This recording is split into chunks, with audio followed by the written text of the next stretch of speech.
When I first married Emily, her father, Richard Hayes, had a mid-sized tech company that was struggling to survive. I had no illusions about my in-laws. Richard was a self-made man, proud, stubborn, and dismissive of anyone he considered too inexperienced to understand business. But I had ambition, a mind for numbers, and a drive he couldn't see. It started subtly. I noticed inefficiencies everywhere. Outdated software, bloated departments, and a sales team that lacked direction. I offered suggestions, quietly at first, knowing Richard would resist any advice from his daughter's new husband. But Emily believed in me and gave me access to the company's books and reports. That night, I stayed in the office until the lights flickered off, studying every ledger, every missed opportunity, every weak link.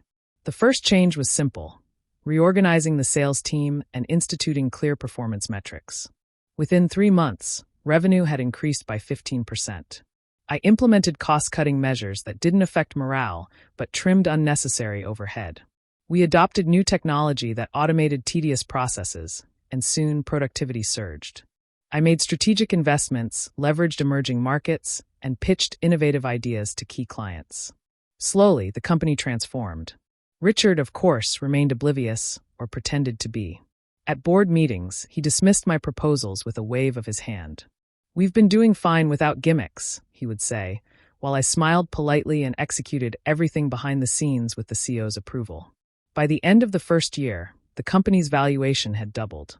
Employees who once complained about outdated policies now praised the new vision management had brought. The press took notice. Our brand became a recognized name in tech circles, attracting investors who were eager to partner. The company's value skyrocketed. Within 5 years, what was once a struggling enterprise had grown into a billion-dollar empire. I had anticipated gratitude, perhaps even acknowledgement from Richard. But instead, the first time he called me into his office after our IPO, he looked at me as if I were a stranger. "You've done well," he said, almost grudgingly. "But it's my company. You don't get to take credit for this. Pack up your things. Clear your desk." I blinked, stunned. My mind raced. Had I misheard? He continued, "I don't need someone like you running my empire. I've been running it for decades. You were just a temporary fixture." Anger bubbled beneath my calm exterior. This was the man whose company I had saved from collapse, whose stubborn ego I had navigated for years. But I understood something crucial. He had never respected me, and now, even as the company soared under my strategies, he felt threatened by my success. I packed my belongings slowly, savoring the silence of the office that had been mine to shape. As I left, I passed employees who had once doubted me, now looking at me with admiration and respect. I smiled at them, silently acknowledging that the real victory was not in Richard's approval, but in the empire we had built together. Outside, Emily was waiting. She had been briefed on the conversation, her face a mixture of shock and anger. "I can't believe him," she said. "After everything you've done?" I held her hand, squeezing it gently. "It's not about his approval anymore. The company thrives because of the work we've done. That's the real reward." I didn't stay unemployed for long. Within weeks, several investors approached me, impressed by my track record and leadership skills. I launched my own tech venture, taking key talent from Richard's company with me.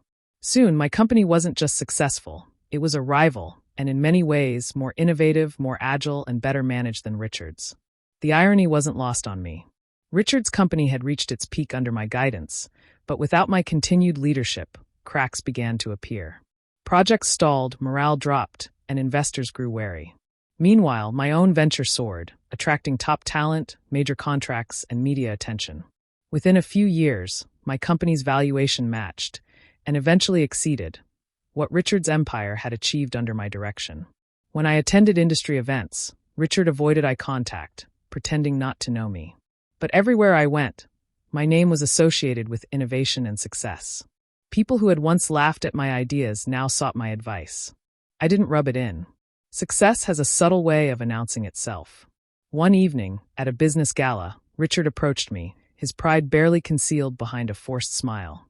"I see you've done well," he said. I nodded politely, my face neutral.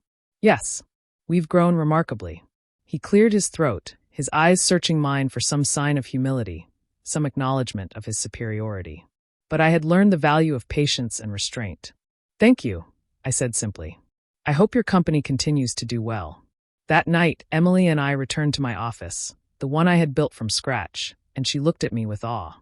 "You didn't just turn a company into billions. You turned a nightmare into our dream," she whispered.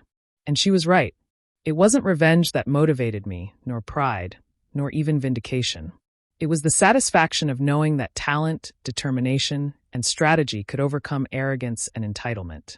Richard may have asked me to clear my desk, but he had unknowingly cleared the path for me to build something even greater.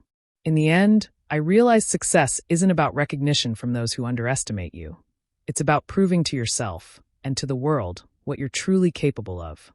Richard's empire had been the training ground, the proving ground, the canvas on which I painted my vision. And when he tried to push me out, I simply used the skills he had scorned to build a legacy he could never touch. Sometimes clearing your desk is not a setback. It's the moment when you discover how high you can really soar.